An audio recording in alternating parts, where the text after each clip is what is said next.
Olá, minha gente querida do canal Reflexões dos Avós. Chegamos ao grande final, vamos descobrir juntos o desfecho da história do seu Jânio. Esta é a parte 4, mas escuta o que eu vou te dizer. Se você caiu aqui agora e não viu o começo, pare imediatamente. Não adianta assistir ao final sem saber o que levou o seu Jânio a chegar até aqui. Para te ajudar, deixei o caminho das pedras mastigadinho. Clica no card aqui em cima ou vai direto no primeiro comentário fixado. Os links das partes 1, 2 e 3 estão lá, vai lá, assiste e volta correndo para ver o desfecho. E para não confundir as histórias, a identidade visual do seu Jânio é aquela faixa que fica no topo da capa, na cor verde claro com bolinhas brancas. Se viu essa cor e a foto dele, tá no vídeo certo. Todo mundo pronto? Então já aperta o like para fortalecer nossa comunidade e vamos, minha amiga, descobrir como foi e como está agora a vida do seu Jânio. Minha filha, Deus te abençoe por ter voltado. Já bebi minha água e estou pronto para terminar minha jornada com você. Mas vamos lá. Mas antes de voltar lá na minha antiga vila para buscar a família da Maria, eu precisava resolver aquele medo que me corroía. E se a avó Angélica me achasse? E se ela usasse a lei para tomar tudo da gente e internar a mãe? Eu precisava saber onde eu estava pisando. Só que o corpo pediu arrego, minha filha. O cansaço de virar a noite cavando na chuva e fugindo caiu em cima de mim como um peso de 1000 quilos. Eu só encostei naquele colchão velho e apaguei. Nós 4 dormimos feito pedra, um sono pesado, sem sonho. Sono de quem descarregou o mundo das costas. Quando abri o olho, assustado, já era noite fechada.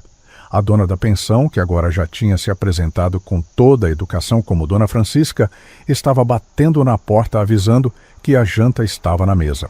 Fomos para a cozinha, um lugar enorme que ela chamava de salão, onde já tinham mais 2 hóspedes, gente simples de passagem. E olha, que comida abençoada. Era um arroz com feijão temperado com bastante alho, do jeitinho que eu gosto, que desceu aquecendo a alma. Comi, repetindo, agradecendo a Deus por aquele sossego. Foi só no outro dia, bem cedinho, com a barriga cheia e a cabeça descansada, que eu fui atrás de resolver a parte da justiça dos homens. Andei por aquela cidade estranha, até ver uma placa de bronze bonita na parede de um prédio. Doutor Siqueira, Advocacia Civil. Não sei porquê, mas algo me puxou para lá. Subi a escada de madeira rangendo, com o coração na mão. A sala de espera era chique, tinha tapete vermelho e cheiro de cera. A secretária me olhou torto por causa da minha roupa simples, mas eu disse que pagava a consulta à vista e mostrei uma nota graúda. Mas ela não quis saber não, disse que tinha que agendar um horário. Mas eu disse que não estava vendo ninguém ali na sala. Como assim agendar? Ela bateu em uma porta e entrou. Depois voltou e me mandou esperar. Enquanto eu esperava, a porta do escritório abriu. Saiu de lá um menino, devia ter uns 10 anos, arrumadinho com uniforme de escola particular, com a mochila nas costas. O advogado, um homem grisalho, sério, de terno bem cortado, veio atrás. Eu pensei que ele ia dar uma bronca no menino, mandar ele andar logo. Mas não. Ele segurava uma lancheira grande na mão. O homem se abaixou e deu um beijo estalado na testa do garoto. Deu aquela lancheira e ajeitou a gola da camisa dele com um carinho que eu nunca tinha visto homem fazer em público naquela época. Vai com Deus, meu filho. Estuda direitinho. Te amo, pai, o menino disse, abraçando o pescoço dele. Também te amo, campeão. Minha filha, aquilo me desmontou. Eu que já cheguei estressado com aquela moça. Até esqueci. Naquele tempo, homem era duro, seco. Ver aquele doutor tratando o filho com tanto amor me deu um nó na garganta. Pensei, esse homem tem coração. Ele não vai me enganar. Senti no peito que podia confiar. Entrei na sala e sentei na cadeira de couro. Ele me ofereceu café e me tratou com respeito. Eu contei a história, omitindo o endereço exato do ouro claro. Expliquei a situação da família Tintim por Tintim, que o terreno onde a gente morava era a herança do meu bisavô Bartolomeu, avô da minha mãe, que a terra era da linhagem dela. Expliquei claramente que minha mãe tinha problemas mentais, que ficou assim depois que o pai morreu, que a cidade toda chamava ela de Aluada e que minha avó paterna, a dona Angélica, sogra dela, usava isso para nos aterrorizar. Contei que a velha vivia ameaçando internar a mãe se a gente não obedecesse às ordens dela, inclusive tentando forçar o casamento da minha irmã Lourdes com um viúvo. Disse que ela morava na mesma rua, agia como se fosse dona de tudo desde que meu pai morreu. Falei que ela ameaçava a gente o tempo todo, mandava e desmandava, e que agora a gente tinha achado algo de valor lá, mas tinha medo dela tomar. O Dr. Siqueira ouviu tudo em silêncio, anotando num papel sem me interromper. Quando terminei, ele tirou os óculos e me olhou com gravidade. Senhor Jânio, vamos aos fatos, ele disse, com voz firme. Pela lei, a sua avó paterna não tem direito sobre terras herdadas da família da sua mãe. O parentesco é por afinidade, ela é sogra. O patrimônio é da linhagem da sua mãe. Respirei aliviado por um segundo. Então a lei estava do nosso lado? Porém, o doutor levantou o dedo, e aquele porém pesou 1 tonelada. O senhor foi muito claro sobre a condição de saúde da sua mãe e sobre as ameaças da sua avó. Se essa senhora tem a influência que o senhor descreve, ela não vai entrar com uma ação de posse de terra. Ela vai usar exatamente o que o senhor me contou. Foi aí que a ficha caiu, pesada como chumbo. Ela vai pedir a interdição da sua mãe, Jânio. O advogado foi direto ao ponto. Com base no histórico de crises que você relatou, ela consegue facilmente um laudo médico atestando a incapacidade mental da dona Aparecida. O juiz decreta a interdição e precisa nomear um curador. E quem será a curadora? A matriarca da família, a pessoa sensata que sobrou. Sua avó. Eu senti o estômago revirar. O advogado estava confirmando legalmente o nosso maior pesadelo. A chantagem que a avó usava contra a Lourdes não era só crueldade, era uma estratégia jurídica viável. Se ela conseguir essa curatela, ele continuou, ela assume o controle legal de tudo, dos bens, do dinheiro que vocês encontraram e da vida da sua mãe. Ela pode interná-la num sanatório para tratamento e administrar a fortuna como bem entender. E o senhor, sem recursos e sem influência, dificilmente reverteria isso aqui na comarca. Então ela pode fazer isso mesmo? Perguntei, sentindo o sangue gelar. Não era só ameaça para assustar a minha irmã? Pode e fará, assim que souber que existe um patrimônio substancial em jogo. A lei protege o incapaz, Jânio, mas, infelizmente, em mãos mal intencionadas, esse mecanismo pode ser usado para controle. Então o que eu faço, doutor? Perguntei, sentindo o desespero voltar. Eu fujo? Ele se inclinou na mesa e falou baixo, num tom mais humano, menos jurídico. A justiça nem sempre está nos autos do processo. Às vezes, a única justiça possível é a distância. Se o senhor quer garantir a liberdade da sua mãe e evitar que essa ameaça se concretize, pegue sua família e saia da jurisdição dela. Vá para longe. Comece do zero, onde o nome dessa senhora não tenha peso. Compra uma terra boa, diz que o dinheiro veio de trabalho, de herança de parente distante, inventa o que for preciso. A sua vitória não vai ser no tribunal, vai ser na vida. A melhor vingança é vocês serem felizes, bem longe dela. Cheguei a chorar na frente daquele homem. Não tive vergonha, não. Naquela hora, minha filha, eu me senti tão pequeno, tão frágil. Sabe aquele nó que sobe na garganta, trava a fala e parece que vai sufocar a gente? Não sei se você já sentiu isso. Deus queira que não. Mas, por incrível que pareça, saí dali com a alma lavada e o coração disparado. Aquele homem tinha me dado a sentença final. Acabou a dúvida. Não adiantava brigar com papel. O negócio era sumir do mapa antes que a avó cumprisse a promessa antiga e destruísse a nossa vida. Antes de ir embora, perguntei: quanto era? O preço do doutor. Ele não aceitou nada, disse que não era necessário. Eu podia pagar. Mas não insisti. Voltei para a pensão decidido. Peguei mais umas provisões e avisei minha mãe e as meninas, olhando no olho de cada uma. Fiquem prontas e atentas. Não botem o pé na rua. Da porta para fora é perigo. Aqui dentro, claro, saiam para o que precisar. Ir no banheiro do corredor, comer no salão, mas de cabeça baixa e bico fechado. Não deem conversa para esses estranhos que se hospedam aqui, nem se o Papa aparecer de batina. E com a Dona Francisca, é só o básico da educação.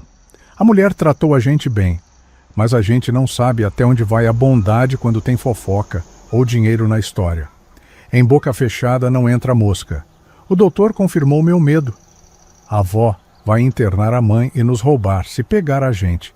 Eu vou voltar para buscar a Maria e a gente vai embora desse estado para nunca mais voltar. Agora começava a parte mais perigosa, a verdadeira prova de fogo. Eu tinha o dinheiro no bolso e a mãe segura ali, mas o meu coração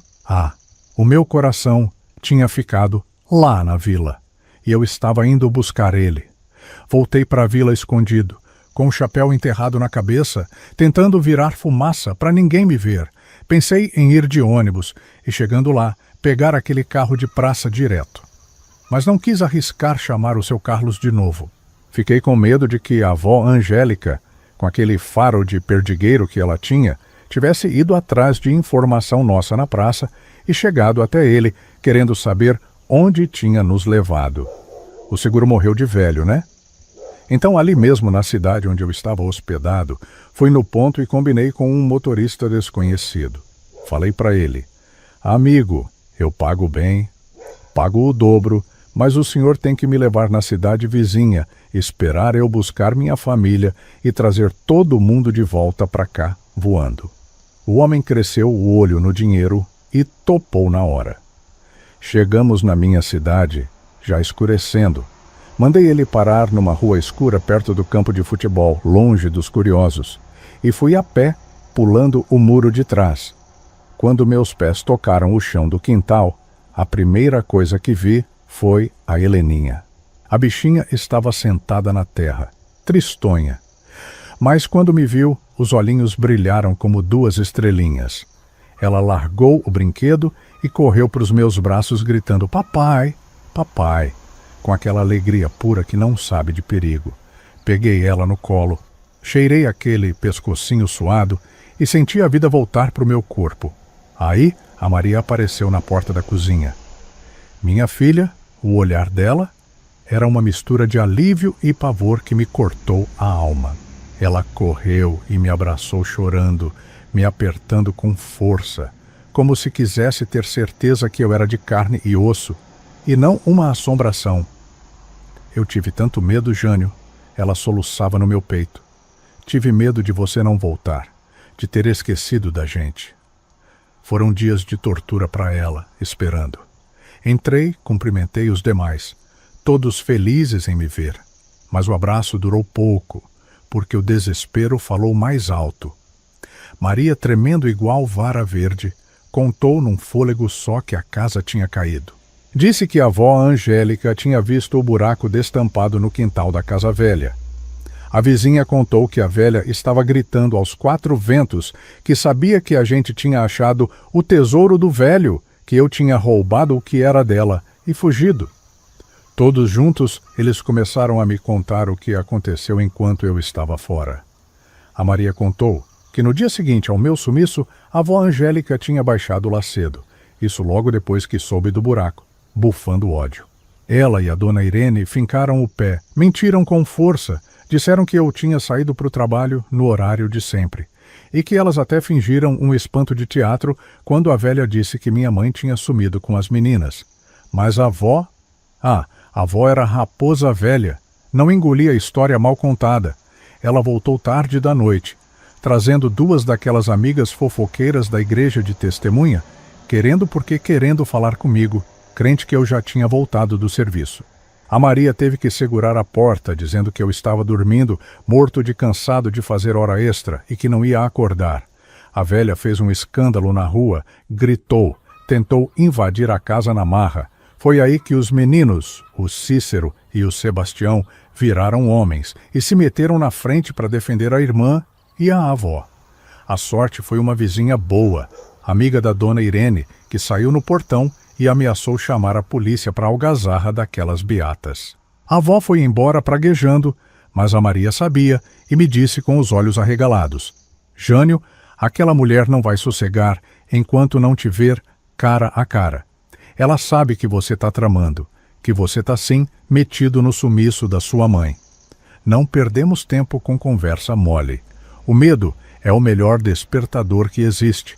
As trouxas de roupa já estavam praticamente prontas. Ajeitamos o que deu o mais rápido possível.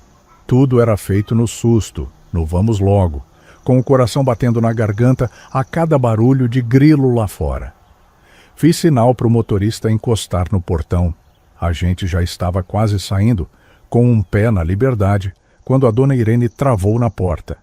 A minha sogra, que sempre foi uma mulher mansa, fincou o pé no chão e disse que não ia. Ela olhou para mim e para Maria e avisou que não saía daquela cidade sem o filho mais velho, o João. Disse que preferia morrer ali, na mão da polícia ou da avó Angélica, do que ir embora e deixar o menino para trás sem saber se ele estava vivo ou morto. Foi um momento de tensão terrível. A gente não tinha tempo, mas eu não podia arrastar a mãe da Maria à força. A dona Irene não sabia o endereço exato de onde o João estava trabalhando, só sabia que era na fazenda do Dr. Freitas, para lá da saída da cidade. Mas eu me lembrei. Lembrei de uma conversa antiga onde alguém tinha comentado o nome do lugar, e eu, como andava muito fazendo bico de eletricista na roça, sabia mais ou menos onde ficava. Mandei todo mundo entrar no carro. O Cícero e o Sebastião se apertaram no banco de trás com a avó e as trouxas. O motorista resmungou, com medo da polícia, mas eu mandei ele tocar. Ele viu que a gente estava fugindo de alguma coisa séria. O carro saiu, cortando a cidade pela periferia para não passar no centro. Fomos em direção à saída da cidade, pegando a estrada de terra esburacada.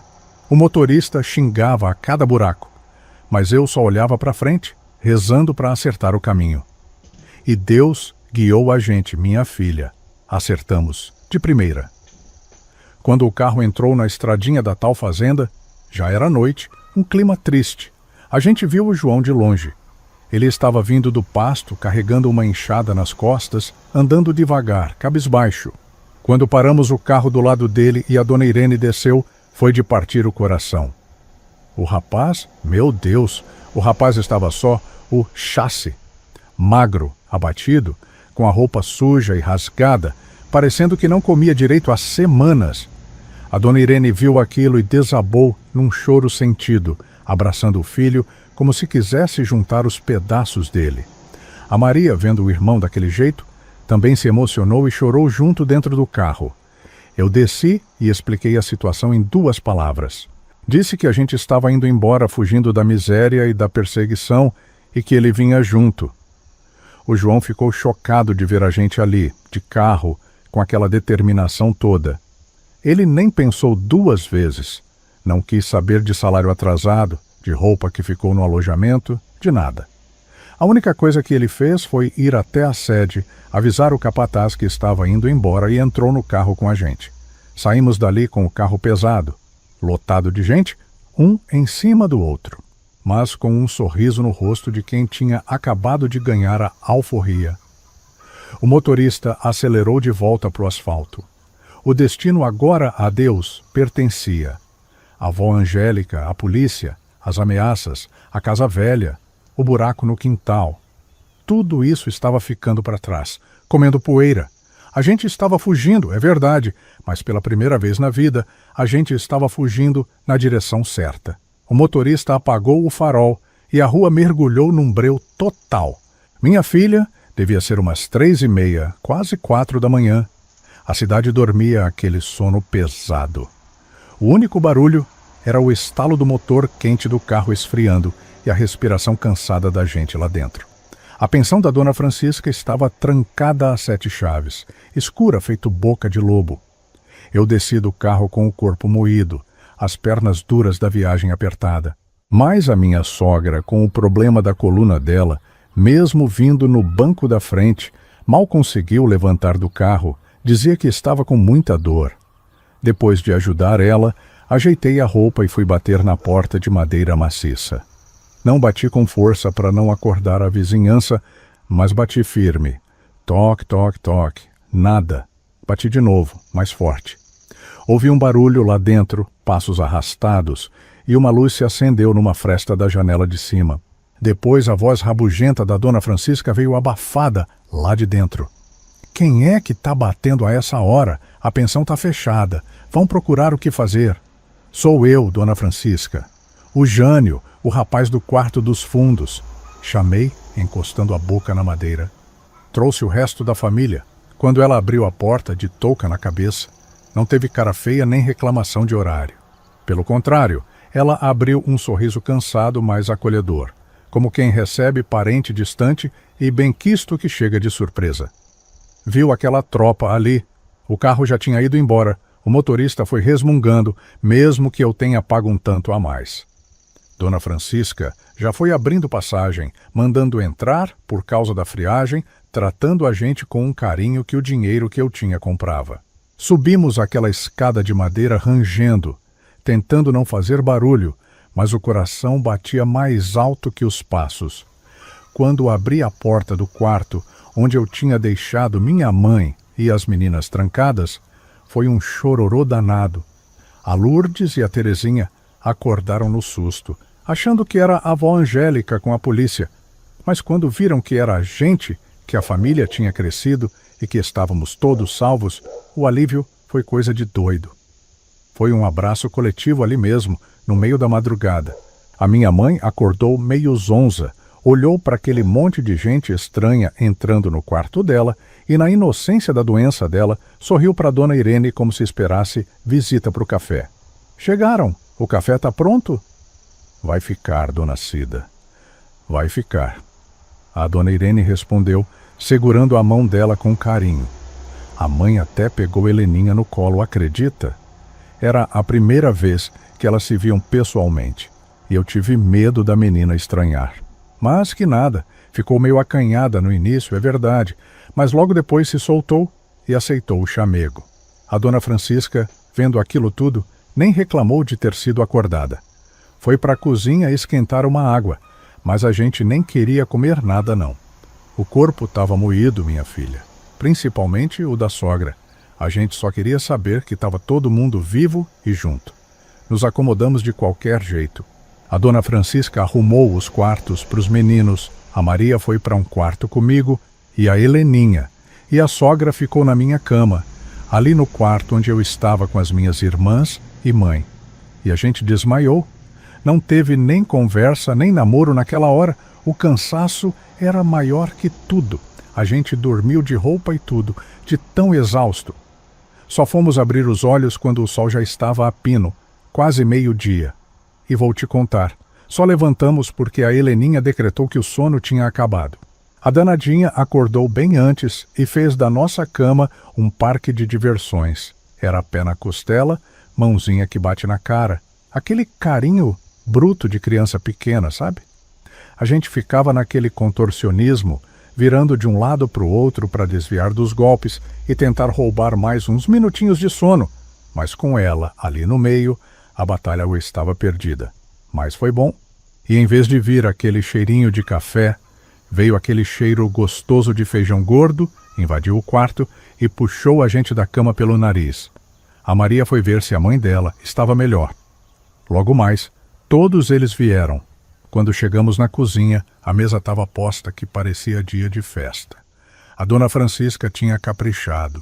Tinha arroz soltinho, feijão, couve cortada num fio, torresmo pururuca, limonada suíça, uma travessa de ovos com linguiça e uma panela de carne que dava para alimentar um batalhão. Foi nessa hora que o João, meu cunhado, deu o show dele. O homem estava com uma fome de 3 dias acumulada. Ele fez um prato, meu bem, que eu vou te contar. Era uma montanha de comida que dava para ele se esconder atrás. A gente ria vendo ele comer. Minha sogra passava a mão na cabeça dele, servia mais carne. Chorava de emoção vendo a família reunida em volta da mesa farta. Ele comia com uma sofreguidão, com uma vontade represada de meses passando necessidade na mão de patrão ruim que dava gosto e dó de ver. A Maria, já de banho tomado, linda, com os cabelos molhados, com o rosto mais corado, comia devagar, me olhando com aquele sorriso de canto de boca que me desmontava inteiro. Eu estava com tanta saudade dela, pensei comigo, essa noite ela não me escapa. Depois desse almoço de rei, a gente ficou ali na varanda um pouco, fazendo a digestão e contando as histórias da viagem para minhas irmãs, as peripécias da avó Angélica. Mas a vida não espera, né? Eu sabia que aquele sossego tinha preço. Chamei o João e a Maria num canto. Falei para o João tomar um banho. Emprestei uma roupa para ele, a gente era da mesma altura. Ele só era mais magro que eu. Com minha camisa, o rapaz ficou mais ajeitado. Então fomos nós três para o escritório do Dr. Siqueira, o advogado. Eu tinha um plano. O Dr. Siqueira recebeu a gente na sala dele, sem hora marcada, mais uma vez. Bom dia, seu Jânio. Vejo que a família está reunida. Deu tudo certo? Sentei na cadeira de couro, cruzei as pernas e respirei fundo. Deu sim, doutor. Busquei todo mundo. Estão todos na pensão, seguros, como o senhor sugeriu. A minha mãe, as minhas irmãs, a minha sogra e os cunhados. Ninguém ficou para trás. Apresentei Maria, minha esposa, e o João como meu cunhado e homem de confiança. O rapaz estava deslumbrado. Olhando os livros na estante, nunca tinha entrado num lugar chique daquele. Agora, doutor, eu preciso de ajuda profissional. O senhor me disse para sumir, para ir para longe. E é isso que eu vou fazer. Mas viagem custa caro. Começar vida nova custa caro. Enfiei a mão no fundo do bolso e tirei um saquinho de veludo, um daqueles que a gente tirou do baú. Não era tudo, claro. Eu não sou bobo. O grosso do ouro estava escondido no forro do colchão lá na pensão, com a dona Irene sentada em cima, vigiando. Mas naquele saquinho tinha umas 5 moedas daquelas pesadas e um broche de esmeralda. Coloquei em cima da mesa de madeira nobre do advogado. O barulho foi seco. Toca! Eu preciso vender isso aqui, doutor. Mas preciso vender direito, sem ser passado para trás por dono de penhor que acha que eu roubei. E preciso de papel passado, documento, tudo certo para ninguém dizer que é dinheiro sujo. O doutor Siqueira pegou uma moeda, olhou contra a luz e assobiou baixinho. Libra esterlina de ouro. Jorge V. Isso é coisa fina, Jânio, muito antiga. É herança, como eu disse. Tem mais de onde veio essa, mas por enquanto é isso que eu quero vender. Dá para ajudar? Ele devolveu a moeda para a mesa e me olhou sério, mas com respeito. Dá sim. Eu tenho um contato num banco da capital e um avaliador sério. Podemos fazer isso hoje mesmo. Mas, Jânio, escute um conselho de amigo. Ele se inclinou para frente, juntando as mãos. Não gaste esse dinheiro tudo de uma vez e não ande com um maço de dinheiro no bolso por aí. O mundo é perigoso para quem tem pouco, mas é mais perigoso ainda para quem tem muito e não sabe cuidar. E o que eu faço? Enterro de novo? Perguntei meio brincando, meio sério. Não, você vai abrir uma caderneta de poupança. Poupança? É a coisa mais segura que tem. O governo garante, rende juros, e você pode sacar em qualquer agência da Caixa se precisar, em qualquer lugar do Brasil. Se você vai viajar, vai mudar de estado, é a melhor forma de levar seu patrimônio sem correr risco de ser roubado na estrada. Olhei para o João. Ele não entendia nada de banco, mas balançou a cabeça concordando, achando bonito o nome caderneta. Olhei para Maria, ela apertou minha mão. O senhor ajuda-fu a abrir essa tal de poupança, doutor? Perguntei. Ajudo. Vamos resolver isso agora. Saímos dali com o doutor Siqueira, guiando a gente pelas ruas, como se fosse nosso pastor. Eu me sentia importante, andando do lado do advogado, com a Maria no outro braço. Mas enquanto a gente caminhava para o banco, minha cabeça não parava. Eu estava resolvendo o dinheiro, estava com a família segura, mas faltava uma coisa que me martelava o juízo desde que saí da minha cidade. Eu ia embora, ia sumir no mapa. Mas para onde? O Brasil é grande demais, minha filha. E quem foge sem destino acaba andando em círculos. Eu precisava de um rumo, mas antes de pegar a estrada, tinha a tal burocracia. Entramos no banco com o Dr. Siqueira. Vou te confessar, minha filha, minhas pernas tremeram mais ali dentro do que quando enfrentei a avó Angélica.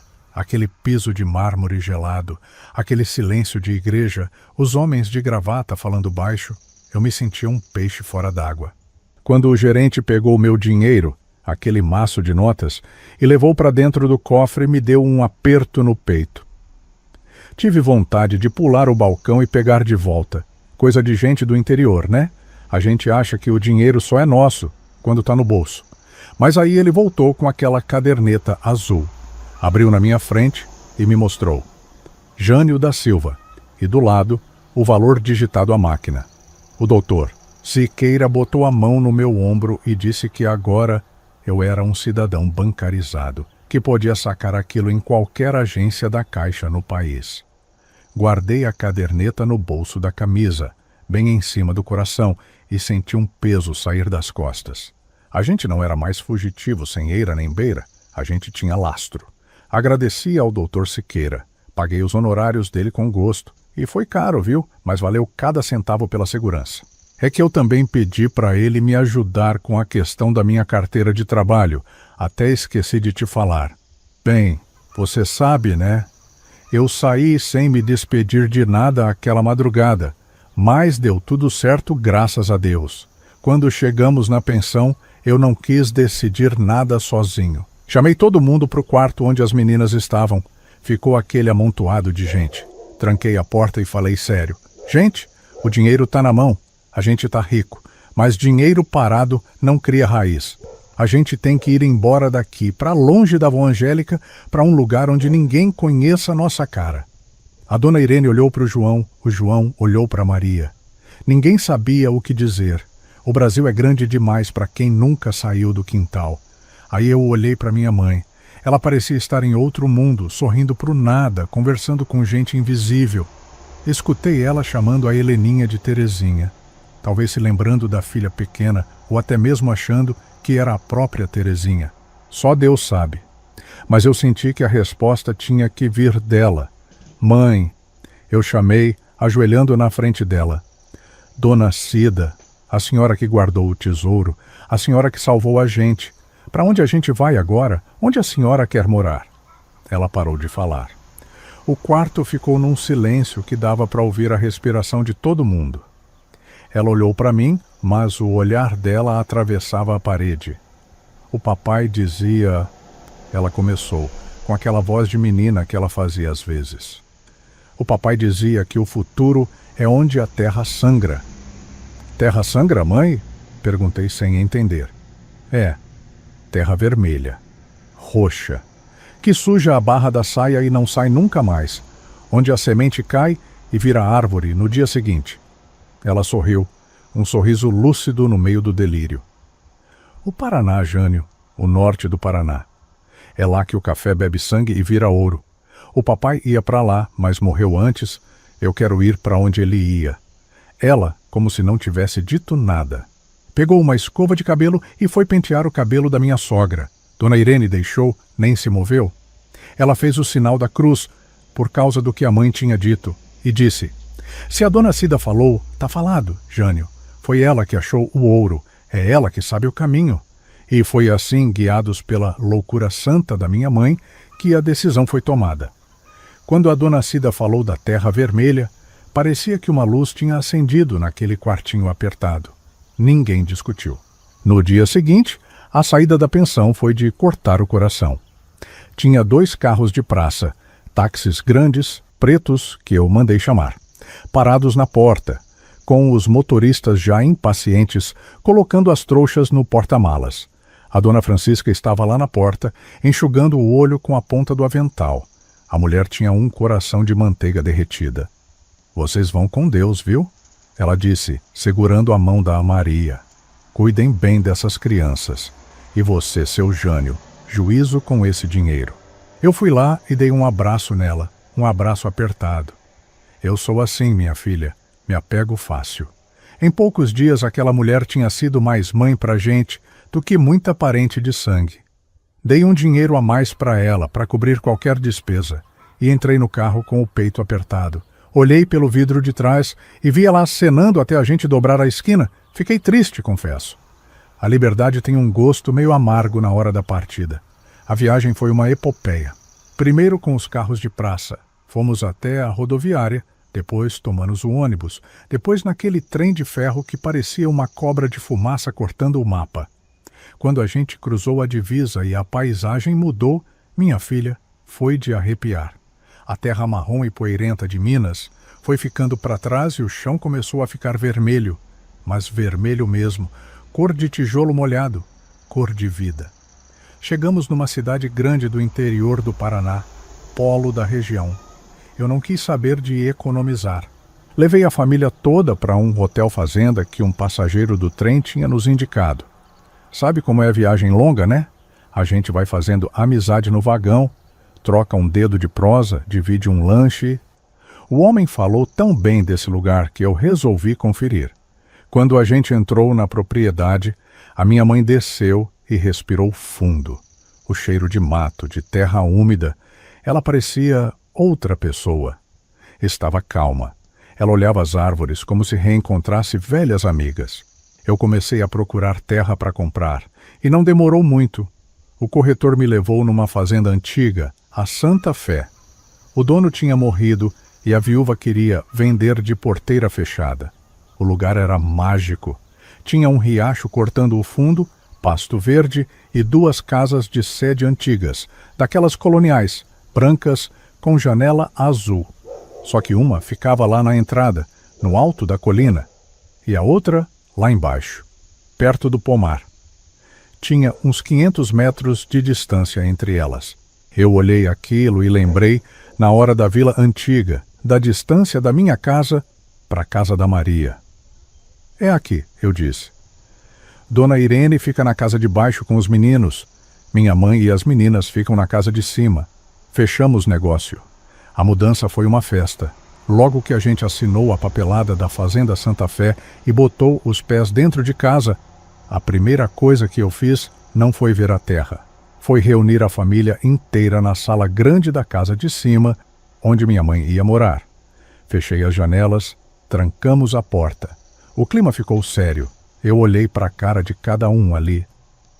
Escutem bem o que eu vou falar, eu disse, baixinho. Daquele portão para fora, ninguém, absolutamente ninguém, pode saber do baú, da chuva, do ouro enterrado. A dona Irene assentiu preocupada. Se o povo souber, vem ladrão, vem parente que a gente nem conhece, vem gente ruim, completei. A história oficial é a seguinte. O vô Bartolomeu deixou uma herança antiga de família que estava presa na justiça e saiu agora. Ponto final. É herança de família, combinado? Todos concordaram. Aquele segredo virou a nossa tranca de segurança. Resolvido isso, a gente precisava virar gente. Minha filha, a gente tinha chegado no Paraná parecendo um bando de retirante. As roupas estavam poídas, os sapatos furados, o cheiro da viagem impregnado. No dia seguinte, chamei 2 táxis e fomos para o centro da cidade. Entramos naquelas lojas grandes de departamento que tinham na avenida principal. Você precisava ver a cena. Os vendedores olharam torto no começo, achando que a gente ia pedir esmola. Mas quando eu tirei o maço de dinheiro do bolso para pagar à vista, o tratamento mudou da água para o vinho. É triste, mas é a vida. Compramos tudo novo. Vestido de tecido bom para as mulheres, calça e camisa para os cunhados e para mim, sapato de verniz que doía o pé, mas era bonito. Roupa de domingo para as crianças. A Maria escolheu alguns vestidos, casacos, cintinhos finos para a cinturinha. Quando ela saiu do provador, parecia artista de cinema. Eu fiquei bobo olhando para ela. Voltamos para a fazenda cheios de sacolas. Enchemos a despensa de comida boa. E foi aí que a gente começou a aproveitar a casa.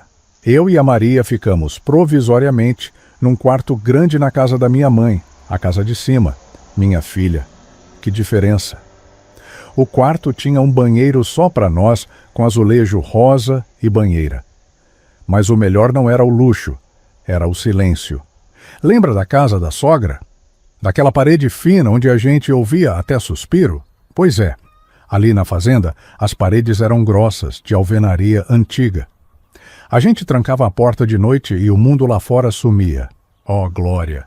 A gente teve, pela primeira vez na vida de casado, além daquele vez da nossa lua de mel que foi apenas um dia, de privacidade de verdade.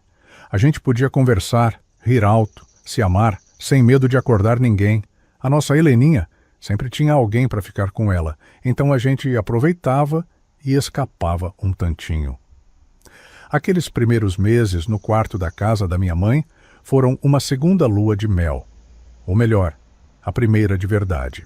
A gente tirou o atraso de todo o tempo que viveu pisando em ovos, mas dinheiro serve para cuidar de quem a gente ama. E a saúde da família estava em frangalhos. Primeiro levei a dona Irene. A coitada vivia com dor nas costas e vivia apertando os olhos para enxergar as coisas de perto. Levamos ela no melhor médico da cidade. Ele receitou uns remédios modernos para a coluna, coisa forte que tirava a dor com a mão. E depois fomos no oculista. O exame demorou.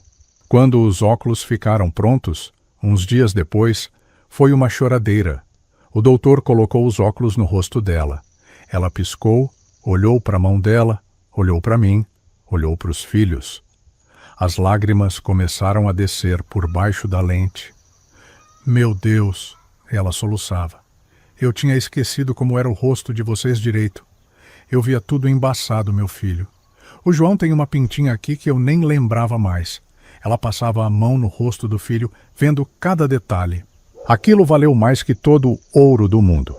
Ver a sogra enxergar a vida de novo. Depois foi a vez da minha mãe, a dona Cida. Essa foi mais difícil. Levei ela num psiquiatra renomado da região. Naquela época, final dos anos 60, começo de 70, o povo tinha muito preconceito. Chamavam de médico de doido. Mas eu não liguei. O doutor conversou muito com ela, fez exames. Minha mãe contava as histórias dela, falava com gente que não estava lá. O médico me chamou na sala dele com a cara grave. Seu Jânio, o caso da sua mãe é o que a gente chama de esquizofrenia paranoide. Eu nunca tinha ouvido aquilo até aquele momento. Palavra difícil. Esquizofrenia. Soava como uma sentença. Tem cura, doutor? Cura não tem, meu amigo, mas tem controle. A medicina avançou. Doutor, eu perguntei, com um nó na garganta. Mas ela nasceu assim? Porque eu lembro dela normal quando eu era guri. Ela cuidava da casa, cuidava das minhas irmãs menores, ria, brincava. Foi só depois que o pai morreu e a miséria apertou que ela desandou desse jeito. Foi o sofrimento que deixou ela doida. O médico tirou os óculos e limpou com um lenço, me olhando com paciência. Veja bem, seu Jânio. É como uma semente ruim que já estava na terra. A sua mãe provavelmente já nasceu com essa tendência, com essa semente da doença guardada na cabeça dela. Se a vida fosse mansa, talvez essa semente nunca brotasse. Mas o trauma, a morte do seu pai, a fome, o medo, isso foi a tempestade que fez a doença brotar. A culpa não é de ninguém, é química, é do corpo. Não tem cura, mas tem tratamento. Ele receitou uns remédios fortes. Disse que ela ia ficar mais calma, que as vozes iam diminuir. E foi o que aconteceu. Não que ela tenha ficado normal. Ela nunca perdeu aquele jeito meio mágico de ver o mundo. Mas os surtos de medo, a gritaria, isso acabou. Ela ficou uma mulher doce, que conversava com as plantas e ria sozinha, mas vivia em paz. Agora, para fechar esse começo de vida nova, faltava o transporte. A gente não podia ficar dependendo de táxi para ir na cidade, que era longe. Tinha um vizinho nosso, da fazenda do lado, o seu Leopoldo. Um alemãozão, gente boa, vermelho feito pimentão, falava gritando que até me assustava no começo, mas tinha o coração mole. Ele foi o primeiro a vir dar as boas-vindas. Vizinhança tem que se ajudar, ele dizia, com aquele sotaque carregado. Contei para ele que queria comprar um carro, mas que não sabia dirigir. Ele deu uma gargalhada que espantou os passarinhos. Eu ensina, Eu ensino a você e o cunhado. E foi assim, minha filha. Todo final de tarde, o seu Leopoldo vinha com a rural dele ensinar a gente. Olha, foi um sufoco. Eu era duro no volante, tinha medo de passar a marcha. O João era pior, deixava o carro morrer toda hora. O alemão ficava vermelho, gritava, batia no painel, a gente ria de nervoso. Solta na embreagem devagar, homem de Deus, não é coice de mula? Ele berrava, mas aprendemos. E no dia que eu me senti seguro, fomos na concessionária. Comprei uma caminhonete zerada. Uma daquelas Ford F-100, azul calcinha, linda de morrer, com a caçamba de madeira envernizada. O cheiro de carro novo, aquele cheiro é inesquecível. Quando apontei a caminhonete na porteira, meti a mão na buzina sem dó. Foi um alvoroço. A família inteira correu para fora. Minha mãe, a dona Irene, a criançada pulando e aquela cachorrada toda latindo e correndo atrás da roda. A história dos cachorros é, minha filha, 7. Até esqueci de te contar dessa parte, né? A gente não tinha nem casa ainda, mas já tinha cachorros.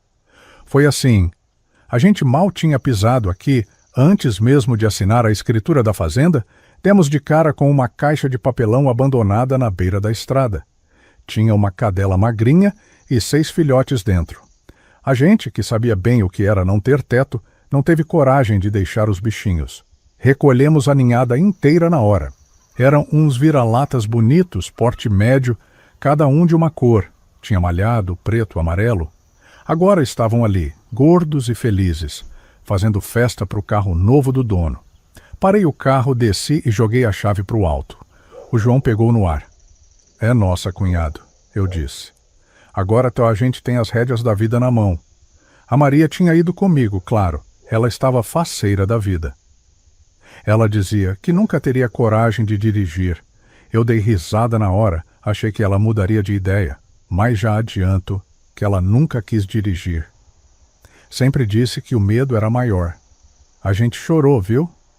A gente encostou na lataria quente daquele carro e chorou de emoção, porque aquele carro não era só um meio de transporte importante para nossa família. Era a prova de que a gente não era mais aquele bando de miserável. A gente era dono de terra, dono de carro e dono do próprio nariz, sem a avó Angélica mandando e desmandando em tudo. Com a casa montada, a caminhonete na garagem e a saúde da família em dia, chegou a hora da verdade, fazer a terra pagar a conta. A gente tinha gastado muito, minha filha. O ouro do baú era muito, mas não era infinito. E dinheiro sem reposição é igual água em cesto de vime. Vaza que a gente nem vê. Eu, com a cabeça cheia de conversa fiada de corretor, cismei que ia plantar café. Paraná é terra do café, o ouro verde. Eu repetia, todo prosa, já com o orçamento das mudas na mão. Mas numa manhã de terça-feira, o João me chamou num canto da cerca. O rapaz estava diferente. Aquele ar de coitado, de bicho assustado que ele tinha quando resgatei ele, tinha sumido. Ele tinha engordado, estava corado, e olhava para a terra com o olho de dono. Jânio, larga a mão desse café, ele disse, sério, mascando um talo de capim. Uai, João, tá doido? É o que dá dinheiro, homem. Café demora 3, 4 anos para dar a primeira saca cheia. A gente tem boca demais para alimentar até lá. E se der geada, o café morre, queima tudo e a gente quebra. Ele apontou para o horizonte com uma sabedoria que eu não sabia que ele tinha. O meu patrão antigo, aquele desgraçado que me explorava. Ele tinha uns pés de café só para fazer bonito para visita. Mas o que deixou ele rico, o que pagava as caminhonetes dele, era outra coisa. Com o que então? Algodão, o ouro branco. O olho do João brilhou. Dá em 6 meses, Jânio, a terra roxa aqui é gorda para isso. Dá trabalho, precisa de muita gente na colheita. Mas o retorno é rápido. Se a gente plantar agora, no fim do ano, a gente está com o bolso estufado de novo. Eu olhei para o meu cunhado. Aquele sofrimento todo não tinha sido em vão. Ele tinha roubado o segredo do patrão. Então bora pintar essa terra de branco, João. Mas aí, minha filha, entrou a minha parte. Eu olhei para minha mão, mão de eletricista, acostumada com alicate e chave de fenda. Olhei para a enxada. A gente não falava a mesma língua. Eu sabia que se eu fosse para o eito capinar de sol a sol, eu ia ser um estorvo. Chamei o João, o Cícero e o Sebastião. Meus cunhados já estavam virando rapagões fortes. O negócio é o seguinte: o João é o capataz da lavoura. O Cícero e o Sebastião são seus braços direitos. Vocês cuidam do plantio, da terra, do veneno contra o bicudo. E você, Jânio? O João perguntou. Eu vou cuidar do que eu entendo. Máquina, força, energia. Peguei o resto do dinheiro que a gente tinha na caderneta e fiz uma aposta alta. Mas ainda tinha muito ouro no baú que comprei novo. Aquele antigo caindo aos pedaços, finalmente me livrei dele. Fui na capital e não comprei só adubo. Comprei um trator vermelho, barulhento, e o principal. Comprei uma máquina de beneficiar algodão. Uma descaroçadeira usada, mas robusta, cheia de correias e engrenagens. O povo da região me chamou de louco. Pra que máquina, seu Jânio? Vende o algodão bruto pro cerealista? Mas eu fiz a conta. Se eu vendesse bruto, eu perdia dinheiro. Se eu limpasse o algodão em casa, eu vendia a pluma pura, muito mais cara. Montei um barracão enorme perto da sede. Instalei um gerador a diesel barulhento, puxei a fiação toda sozinho. Ah, que saudade de descascar um fio! E deixei a máquina tinindo. Eu era o industrial da família. O João era o agricultor. E as mulheres? Ah, minha filha! As mulheres assumiram o comando do quartel-general. A Maria, a dona Irene, a dona Cida e as minhas irmãs não pisavam na roça. Eu proibi. Mulher minha e da minha família não vai queimar a pele no sol enquanto eu tiver força. Eu disse. Mas não pense que elas ficavam de pernas pro ar. Cuidar daquela casa enorme, cozinhar para aquele batalhão de gente, lavar a roupa suja de terra vermelha que parecia graxa. Aquilo era trabalho de herói. A cozinha da dona Irene funcionava como um relógio. Tinha hora para o café, para o almoço, para o jantar. A roupa vivia cheirosa, engomada. A casa brilhava. Elas davam a sustentação para a gente poder trabalhar sossegado. Quando a lavoura estourou, Virgem Santa! Parecia que tinha nevado no Paraná. Era um mar branco de capulhos que não acabava mais. O João olhou aquilo e coçou a cabeça. Jânio, a família é grande, mas não dá conta. Tem muito algodão. Contratamos gente, mas foi muita gente. Caminhões de peões. Os boias frias vinham da cidade todo dia. O João, montado no cavalo, coordenava aquela tropa com uma firmeza que dava gosto. Ele não gritava, não xingava, porque lembrava de como era ser humilhado, mas exigia serviço bem feito. E quando os caminhões chegavam carregados no barracão, a minha orquestra começava a tocar. Eu ligava o gerador, vrum! Aquele barulho de força enchia o galpão. As correias giravam, as engrenagens estalavam. Eu, sujo de graxa e óleo, corria de um lado para o outro, ajustando a tensão, garantindo que a máquina engolisse o algodão bruto e cuspisse a pluma limpinha do outro lado. Os vizinhos, aqueles que me chamaram de doido, começaram a encostar a caminhonete na cerca. Ô, seu Jânio, essa sua máquina aí não passa a minha colheita também não? Eu pago bem. E foi assim que a gente virou referência. Eu não só beneficiava o nosso, mas o dos vizinhos também. O dinheiro entrava de dois lados, da terra e da máquina. No final daquela primeira safra grande, reuni a família na varanda da minha casa nova. Estávamos exaustos, o João com a pele queimada de sol, eu com graxa debaixo da unha que não saía nem com reza braba. Coloquei uma mala de dinheiro em cima da mesa, dinheiro vivo, cheirando a suor e diesel. Isso aqui, apontei para o João, é mérito da sua ideia do algodão. E isso aqui, apontei para a máquina lá no fundo, é mérito da nossa coragem de investir. E o conforto que a gente tem, olhei para as mulheres da casa, é mérito de vocês que cuidaram da nossa retaguarda. A gente comeu um banquete aquele dia. O João comeu até passar mal, rindo à toa. A dona Cida, na sua paz de remédio controlado, olhava o movimento e dizia que o vô Bartolomeu estava sentado na cadeira de balanço vazia, rindo também. E ela ainda soltava umas pérolas que faziam a gente rolar de rir. Olha lá ele, Jânio. Tá rindo daquele jeito dele, sabe? Puxando o ar pelo nariz, fazendo aquele ronco igualzinho a um porco no chiqueiro quando acha milho. A gente caía na gargalhada, minha filha. A mãe falava cada coisa. Mas, se o espírito do velho estava lá roncando de rir ou não, eu não sei. O que eu sei é que a vida da gente tinha sido transformada por causa do ouro abençoado dele. Ah, isso a gente tinha. Mas faltava a minha casa, como já diz o ditado, quem casa, quer casa.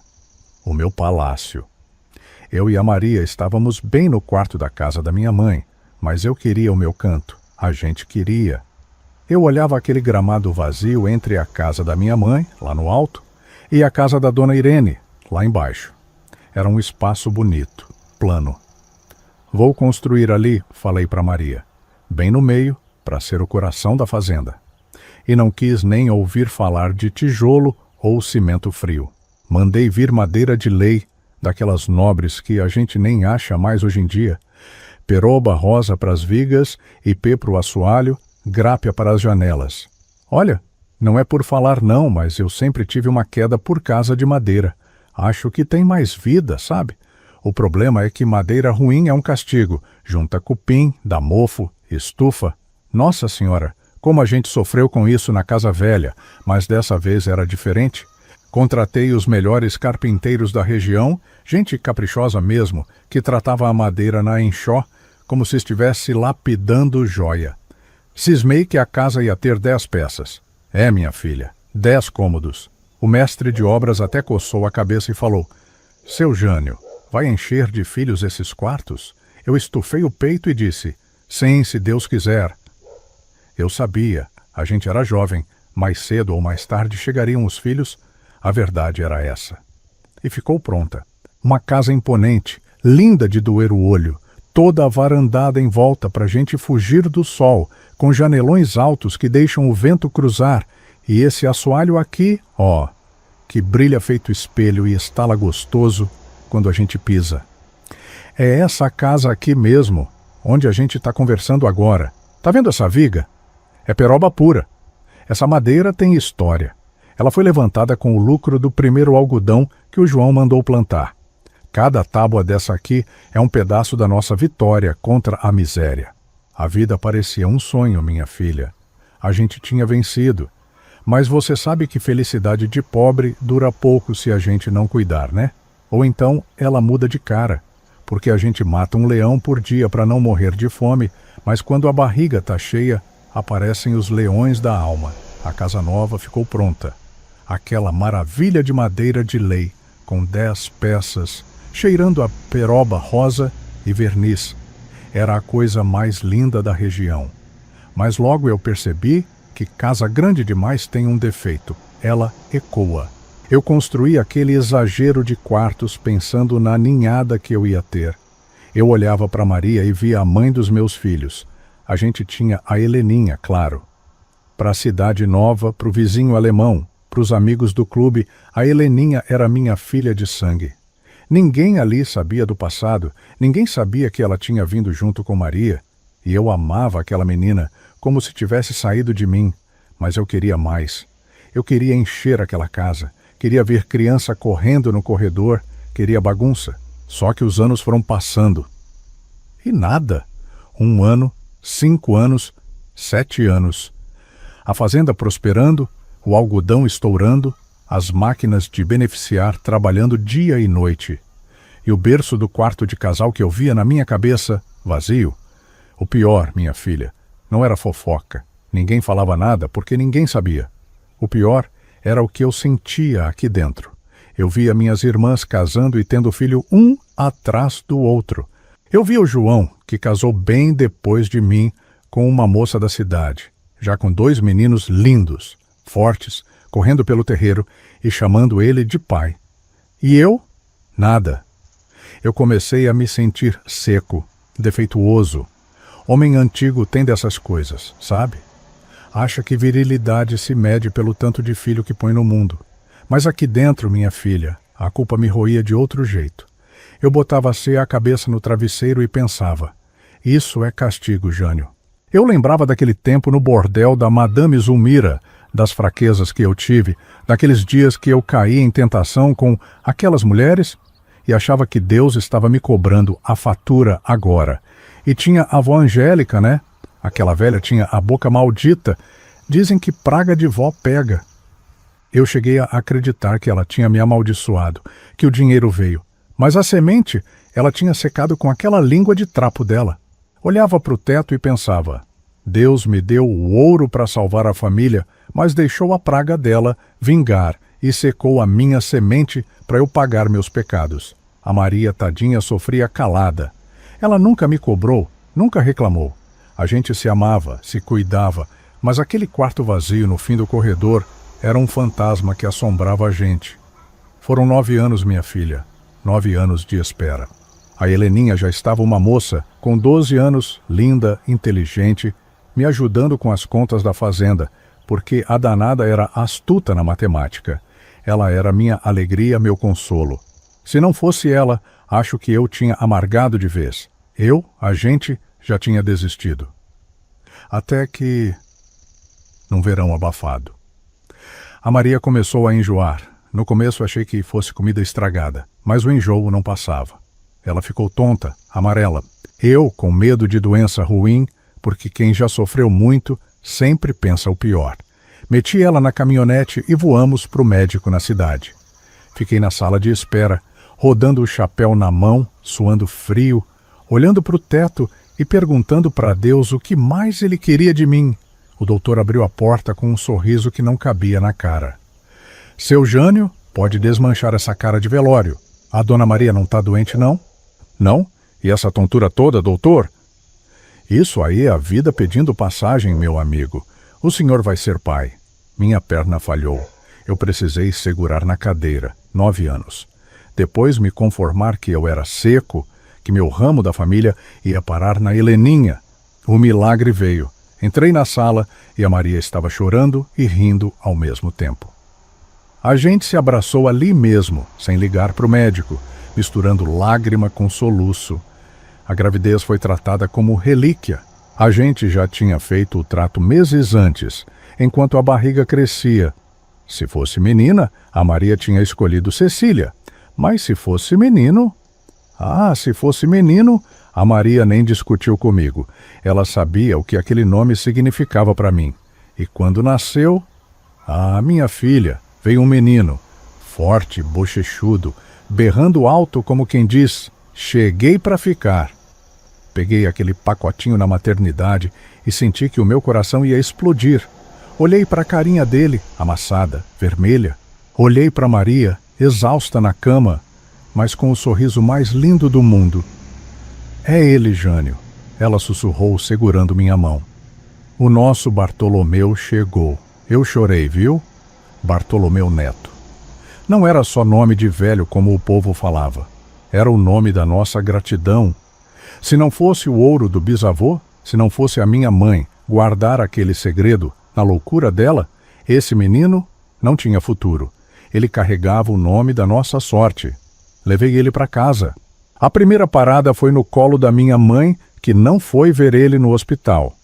A dona Cida pegou o bisneto, balançou, cheirou a cabecinha dele e olhou para mim com aquele olhar fundo de quem enxerga o que ninguém mais vê. Ele voltou, Jânio. Ela disse, rindo daquele jeito dela. O vô Bartolomeu mandou ele para cuidar da terra. Não aperta a biamoleira dele, tá? Ela era assim, não falava coisa com coisa, mas a gente sempre entendia. Agora minha casa de 10 cômodos finalmente ia ter choro de bebê, fralda estendida no varal e brinquedo espalhado na sala. Depois que o Bartolomeu nasceu, eu fiquei esperando a porteira abrir, como dizem. Achei que ia vir uma escadinha de filhos, um atrás do outro. Mas não veio, minha filha. Foi só ele. Eu acredito piamente que Deus fez um milagre cirúrgico na minha vida. Ele viu a minha aflição, viu que eu me sentia menos homem, que eu carregava aquela culpa de achar que era seco por causa dos meus pecados antigos. Então ele me mandou o Bartolomeu, um só, para eu sentir na pele o que é ter um filho do próprio sangue, para eu ver meu nariz no rosto de outra pessoa, para eu acalmar meu coração de pai biológico. Mas foi só um porque ele sabia que eu já era pai, eu já tinha a Heleninha. E olha, vou te falar uma coisa com a sinceridade de quem já está com o pé na curva da vida. Amor de pai não vem do sangue, vem do criar. Eu amo o Bartolomeu, claro que amo, é meu menino, meu herdeiro de nome. Mas a Heleninha, a Heleninha foi quem me ensinou a ser pai quando eu não sabia nada. No meu coração, a balança não pende para lado nenhum. Deus foi tão bom que me deu os dois tipos de paternidade para eu saber que, no fim das contas, é tudo a mesma coisa. Amor e cuidado. As minhas irmãs, a Lourdes e a Terezinha, aquelas meninas que viviam trancadas, com medo de serem vendidas em casamento pela avó Carrasca, minha filha, o ouro do vô Bartolomeu, comprou para elas a coisa mais cara que existe no mundo, a liberdade de escolha. A Lourdes, que quase casou com um viúvo lá em Minas que queria ser professora, vivia com um livro escondido embaixo da trouxa de roupa suja, mas não tinha tempo para estudar direito porque precisava cuidar da casa. Mas eu encho a boca para falar. Ela realizou o sonho de menina dela. Ela estudou, minha filha. Eu paguei os estudos com gosto. Ela virou professora. Você precisava ver ela saindo de casa de manhã, com os cadernos na mão, o cheiro de giz na roupa, indo ensinar a ler e escrever. Ela dizia que queria ensinar as crianças a lerem para ninguém, nunca mais ser enganado por papelório de gente ruim. Aos 24 anos, ela casou com um rapaz fino, que trabalhava na prefeitura, gente boa, educado. A Terezinha virou uma mulherona bonita, vaidosa. Ela escolheu o marido dela. Escolheu sozinha, um rapaz trabalhador aqui da região, que tratava ela igual rainha. Casaram por amor, sem negócio, sem troca. Eu entrei com ela na igreja, aquela igreja matriz linda aqui da cidade, e entreguei ela no altar com o peito estufado de orgulho. Minhas irmãs tiveram a vida que a nossa mãe, em tempos antigos, sonhou para elas, falando em mãe, a dona Cida. A minha mãe viveu os últimos anos dela cercada de paz. Aquela loucura dela foi acalmando com os remédios e com o amor. Ela vivia na casa de cima, cuidando das plantas, conversando com o vô Bartolomeu, na cadeira de balanço vazia. Mas não era mais conversa de medo, era conversa de saudade. Quando ela adoeceu, já velhinha, a gente não mediu esforço. Levamos para o melhor hospital, quarto particular, médico em cima o tempo todo. Ela não morreu à míngua, num catre sujo como seria se a gente tivesse ficado lá em Minas. Ela morreu num lençol branco, limpinho, segurando a minha mão e a mão da Lourdes. Ela foi embora sorrindo, minha filha. Disse que o pai dela tinha vindo buscar ela de charrete para passear. Eu chorei, mas chorei de gratidão, porque cumpri minha promessa de cuidar dela até o fim. E a dona Irene? Vixe Maria, aquela lá era dura na queda. A mulher que costurou roupa para fora a vida inteira para sustentar os filhos virou uma dama. A gente tinha a caminhonete, depois compramos carro de passeio e levava ela para tudo que é lado. Era médico de coluna, era oculista, era dentista. Ela botou dentadura nova, operou a catarata, tratou o reumatismo. A medicina e o conforto esticaram a vida daquela mulher de um jeito milagroso. Ela viveu até os 92 anos, viu os netos crescerem, viu os bisnetos do João nascerem. Morreu de velhice dormindo, depois de ter vivido 30 anos como uma rainha naquela casa de baixo. O João e os outros irmãos dela, o Cícero e o Sebastião, também se arrumaram na vida, casaram bem, tudo gente de bem. A família Silva e a família da Maria viraram uma potência aqui na região. E os dois filhos? Como é que eu fui esquecer de falar do destino das minhas joias mais preciosas? A cabeça do velho falha, mas o coração não. Ah, os dois vingaram, que é uma beleza. A Heleninha, minha primogênita de coração, puxou a inteligência da mãe e a minha teimosia. Ela nunca quis saber de cidade grande. Estudou contabilidade na cidade vizinha ia e voltava de ônibus todo dia e assumiu o escritório da Fazenda Santa Fé. Foi ela que modernizou tudo aqui. Hoje ela é uma senhora elegante, pulso firme, beirando os 60 anos. Casou com um veterinário muito bom, me deu 3 netos maravilhosos. E vou te contar uma novidade. A neta mais velha dela já me deu 2 bisnetos. Minha filha, o Jânio aqui já é bisavô. Ver aquele piazinho correndo na varanda e me chamando de bisa é a melhor recompensa que eu podia ter. Já o Bartolomeu, o Bartolomeu nasceu para a terra mesmo. Fez agronomia, doutor em semente. É ele quem toca a lavoura hoje. O algodão ainda é forte, mas ele diversificou, plantou soja, milho. O menino tem o dedo verde, que nem o tio João. Casou também, tem um casal de filhos que estão na faculdade. A casa de 10 peças, que eu tinha medo de ficar vazia, hoje fica pequena quando junta a família toda no Natal. É uma barulheira, uma alegria, mesa farta, do jeitinho que eu sonhei. E a vida foi seguindo o seu rumo, consertando o que o passado tinha entortado. Agora, você deve estar se perguntando da vó Angélica, né? Minha filha, vou ser honesto com você. A gente nunca mais teve notícia direta. Cortamos o cordão umbilical do mal. Às vezes, quando eu tô aqui nessa varanda de noite, olhando o céu estrelado, me bate um remorso. Sabe como é coração de cristão, né? A gente pensa, será que eu devia ter buscado ela? Será que eu devia ter perdoado? Eu sinto um peso, sim. Afinal, era minha avó. Mas aí, eu olho para dentro dessa casa. Olho para Maria dormindo tranquila. Olho para os retratos do Bartolomeu e da Heleninha na estante. Lembro do sorriso da minha mãe no hospital, da liberdade das minhas irmãs, e o remorso passa. Eu sei que fiz a coisa certa. Se a gente tivesse ficado, a avó Angélica tinha enterrado a gente em vida. Ela era o passado que prendia. Eu tive que amputar aquele pedaço da história para a gente poder sobreviver. Foi dolorido? Foi. Mas foi a melhor coisa que eu fiz.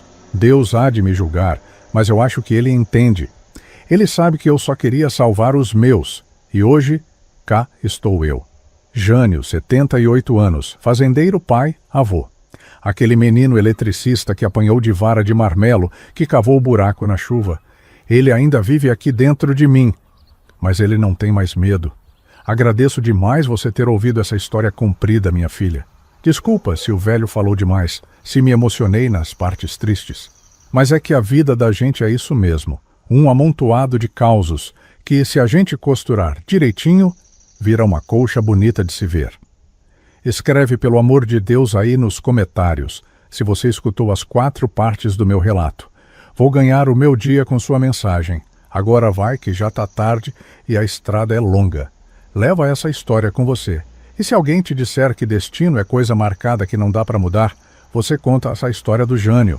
Conta que com fé em Deus, um pouco de coragem e uma família unida, a gente desenterra tesouro até debaixo de tempestade. Que Deus abençoe você e sua família. E para você, mulher, que assistiu todo esse relato, temos uma notícia maravilhosa. Depois de tantos pedidos sobre as dúvidas da menopausa, criamos um verdadeiro tesouro. O e-book Menopausa, o guia completo. 5 suplementos que você não vai se arrepender de experimentar. Minha filha, criamos esse guia para ajudar todas as mulheres a passarem por essa fase com dignidade e qualidade de vida. Você vai entender tudo sobre menopausa de forma clara, conhecer os 5 suplementos essenciais que realmente fazem a diferença, com protocolos testados, explicações sinceras sobre reposição hormonal e orientações sobre baixa libido. Incluímos um guia prático de onde comprar cada item, o que precisa de receita médica e o que não precisa. E tem bônus especiais, fórmula para os cabelos não ficarem brancos e dica poderosa para acabar com o melasma. Esse guia casa perfeitamente com nosso outro tesouro 100 chás das avós para diversos males, que tem receitas especiais que também ajudam durante a menopausa. Imagina ter os 2 conhecimentos na palma da sua mão para conhecer esses livrinhos preparados com tanto carinho clique no link fixado no primeiro comentário abaixo deste vídeo. Atenção! Estes livrinhos são digitais. Não chegarão em sua casa via correios. Que Deus abençoe você e sua família.